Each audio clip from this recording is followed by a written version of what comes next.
اب یہ شادیوں میں اسراف کی وجہ سے قصہ حل ہوتا ہے. میرے پاس اس کا اندازہ اس بات سے لگایا جا سکتا ہے کہ میرے پاس 2 خط محفوظ رکھے ہوئے ہیں. ایک حیدرآباد کی ایک بچی کا خط ہے, ایک گیا کی ایک بیٹی کا خط ہے, جو میں نے ارمغان میں بھی چھپوایا تھا. بڑا تڑپ تھا جب بھی میں نے ان خطوں کو پڑھا, بلک بلک کے رونے کو دل چاہا. ایک بچی ہے گیا کی, اس نے خط لکھا کہ چچا جان میں نے جو ہے بڑی مشکل سے تلاش کر کے آپ کا جو ہے ایڈریس اور آپ کو یہ خط لکھ رہی ہوں, ایک مسئلہ معلوم کرنا ہے, اس کے لیے آپ کو زحمت دے رہی ہوں. میرے والد صاحب جونیئر ہائی اسکول میں سرکاری ٹیچر ہیں اور تبلیغی جماعت سے جڑے ہوئے ہیں.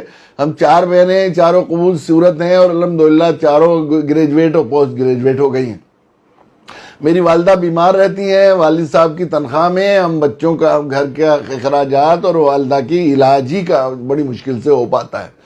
تو اب شادیوں کے لیے جو مطالبات ہو رہے ہیں, میرے والد اس کے پورا کرنے پر قادر نہیں ہیں. اس کی وجہ سے چچا جان ہم اپنے والدین کے اوپر عذاب بن گئے. میں نے کب سے اپنے ماں باپ کو ہنستے ہوئے نہیں دیکھا, اور رات تہجد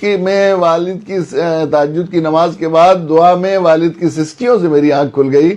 والد صاحب اپنے رب کے سامنے فریاد کر رہے تھے, رب کریم میری پھول سی بچیاں مجھ پر عذاب بن گئی ہیں, مجھے آپ اس عذاب سے کب نجات دیں گے؟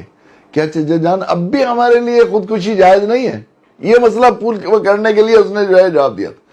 یہ ان بچیوں کی آہیں ان تمام محلوں سے ٹکرا رہی ہیں, ان مال والوں کی جو ہے ان کی دیواروں سے ٹکرا رہی ہیں, ان کو تباہ, ان کو پھونک کر رکھ دیں گی. ان مظلوموں کی آہیں جو مال کے زوم میں مسلسل شادی کو مشکل سے مشکل بنا رہے ہیں.